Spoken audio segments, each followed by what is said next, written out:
फौजियों को देखते ही प्रमोद और फरीदी तेजी से केबिन के फर्श पर लेट गए और रेंगते हुए दाएं बाएं हट गए। फरीदी पेट के बल रेंगता हुआ मेज के पीछे खिसक गया जो फर्श पर गिरी हुई थी। इस तरह से वो दरवाजे से अंदर आने वालों को नजर नहीं आ सकता था, जबकि प्रमोद रेंगता हुआ एक दीवार के साथ रखी अलमारी की आड़ में पहुंच गया।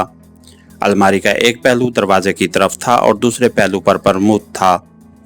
वो खड़ा होकर दीवार के साथ चपक गया।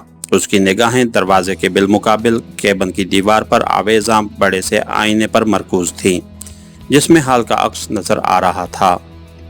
फरीदी जरा सर बुलंद करके हाल की तरफ देख रहा था। लेबॉर्ट्री में दाखिल होने वाले 3 फौजी थे। वो अंदर आकर इधर उधर देख रहे थे। चंद लम्हों बाद वो तीनों लेबॉर्ट्री में फैल गए। यकीनन अंदर के हंगामे की आवाज उन तक पहुंची थी, या फिर संग ही फरार होते वक्त उनकी निगाहों में आ गया था, और इस तरह फौजियों को अंदर किसी गड़बड़ का एहसास हो गया था। केबिन में अंधेरा ज्यादा न था, लेकिन फरीदी को उम्मीद थी कि वो केबिन की तरफ आए भी तो उन्हें फौरी तौर पर नहीं देख सकेंगे। चंद लम्हों बाद वो तीनों केबिन की तरफ बढ़ते दिखाई दिए। फरीदी और प्रमोद होशियार हो गए। वो तीनों गन बरदार केबिन के करीब पहुंचे। फिर एक फौजी केबिन में दाखिल हुआ और 2 बाहर रुक गए। फौजी ने अंदर आकर इधर उधर देखा, फिर उसने स्विच बोर्ड का एक बटन दबाया और केबिन में रोशनी फैल गई। उसने आगे बढ़कर मेज सीधी करने की कोशिश की, लेकिन मेज के पीछे बैठे फरीदी को देखकर उछल पड़ा। दूसरे ही लम्हे उसने पीछे हटकर फरीदी पर टॉमी गन तान ली। खड़े हो जाओ मिस्टर, वो गुर्राया, वरना भून दूंगा। फरीदी उसका हुक्म सुनकर चंद लम्हों तक सोचता रहा, फिर खड़ा हो गया। फौजी ने टॉमी गन उसके सीने से लगाई और बाहर खड़े अपने साथियों को इशारा किया। वो अंदर घुस आए और उन्होंने फरीदी पर अस्टेन गन्हें तान ली। पहले फौजी ने पलटकर अलमारी की तरफ देखा। उसकी नजर प्रमोद पर पड़ी और उसी लम्हे प्रमोद ने उस पर छलांग लगा दी। वो फौजी लड़खड़ाता हुआ अपने एक साथी से टकराया और प्रमोद ने संभल कर बाहर की तरफ छलांग लगा दी।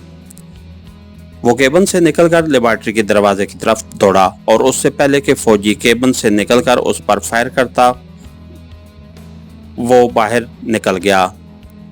वो फौजी भी संभलकर दरवाजे की तरफ लपका, लेकिन फिर रुक गया और फरीदी को घूरने लगा। तुम कौन हो और यहाँ क्या कर रहे थे? उसने सख्त लहजे में पूछा। मैं डॉक्टर साहब से मिलने आया था, फरीदी बोला, तो उसका लहजा पुरसकून था। डॉक्टर साहब कहाँ हैं? फौजी ने चौंकते हुए पूछा। मालूम नहीं, यहाँ सिर्फ वो आदमी था जो भाग गया है। ओह, क्या वो तुम्हारा साथी नहीं था? फौजी ने सवाल किया। नहीं, वो एक जासूस था और डॉक्टर साहब ने उसकी गिरफ्तारी के लिए मुझे तलब किया था। लेकिन तुम तो गैर मुल्की हो, फौजी ने जल्दी से कहा। नहीं, फरीदी ने मुस्कुराकर कहा, मैं मेकअप में हूँ, खुफिया पुलिस का अफिसर हूँ। डॉक्टर साहब ने मुझे तलब किया तो मैं मेकअप करके करीबी कोठी की जानिब से अंदर आया, लेकिन वो गायब थे। बाहर चलो, फौजी ने सख्त लहजे में कहा, वहीं तुम्हारे बयान की पड़ताल की जाएगी। जरूर जरूर, फरीदी ने कहा। हाथ बुलंद करके हमारे आगे चलो, फौजी ने दोबारा कहा। उसके जिस्म पर हवालदार के रंग की वर्दी थी। फरीदी ने तवील सांस लेते हुए हाथ बुलंद किए और वो दरवाजे की तरफ बढ़ा।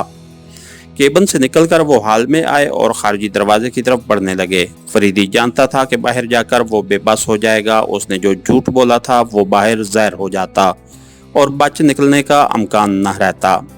वो तीनों फौजी उस पर टॉमी गने ताने कदम उठा रहे थे। फरीदी चलते चलते अचानक रुक गया।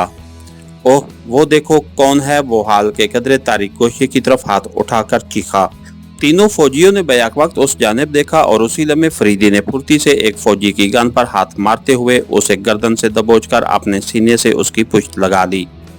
फौजी के हाथ से गन फर्श पर गिरी और बकिया दोनों पलटकर उनकी तरफ मुतवज्जे हो गए। ओह, छोड़ दो इसे, हवालदार घुराया। खबरदार, तुम में से किसी ने एक कदम भी आगे बढ़ाया तो इसकी गर्दन तोड़ डालूंगा, फरीदी धड़ा और उसने फौजी की गर्दन के गिर्द लिपटे अपने बाजू की गिरफ्त सख्त कर दी। वो फरीदी की गिरफ्त में मचलने लगा। तुम यहाँ से बचकर नहीं जा सकते, इसे छोड़ दो, हवालदार ओसीले लहजे में बोला।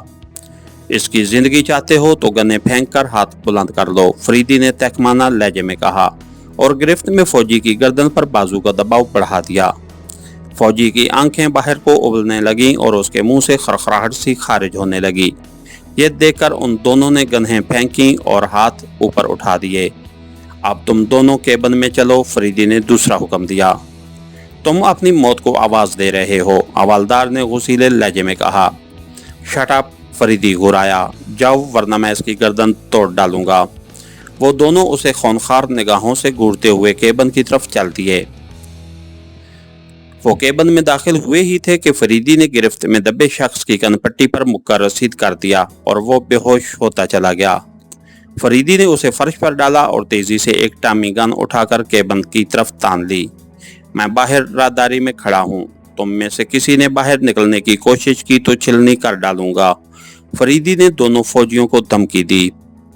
फिर वो पलटकर दरवाजे की तरफ बढ़ा और बाहर निकलकर उसने दरवाजा बंद कर दिया। दूसरे ही लम्हे वो तेजी से राहदारी के इख्तिताम पर वाक़या दरवाजे की तरफ बढ़ता चला गया।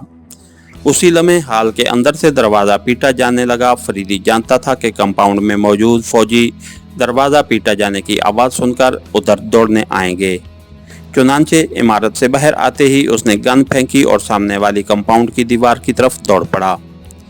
करीब पहुंचकर उसने हाई जंप लगाया और उड़ता हुआ दीवार की दूसरी जानिब जा गिरा, लेकिन दूसरे ही लम्हे वो चौंक पड़ा। वो जमीन की बजाय किसी इंसानी जिस्म पर गिरा था। उसने संभलकर एक नज़र जमीन पर गिरते हुए आदमी की तरफ देखा और उठकर उस इमारत के अकब की जानिब दौड़ लगा दी। वो दौड़ता हुआ इमारत के अकबी कंपाउंड में पहुंचा और उसी लम्हे उसे अकब से दौड़ने की आहटें सुनाई दी। उसने एक लम्हे के लिए पलट कर देखा तो वही आदमी दौड़ा चला आ रहा था जिससे वो टकराया था। अगले ही लम्हे उसने जंप लगाया और कंपाउंड की दीवार पर चढ़ गया और फिर दूसरी जानिब कूद गया। गली में आकर वो रुकने की बजाय गली के इख्तिताम की तरफ दौड़ता चला गया। इसके साथ ही हमारी आज के एपिसोड का इख्तिताम हुआ। कहानीकार चैनल को लाइक कीजिए, सब्सक्राइब कीजिए और बेल आइकन को प्रेस कर दीजिए ताकि हर आने वाली नई वीडियो आप तक बर वक्त पहुँच सके। शुक्रिया।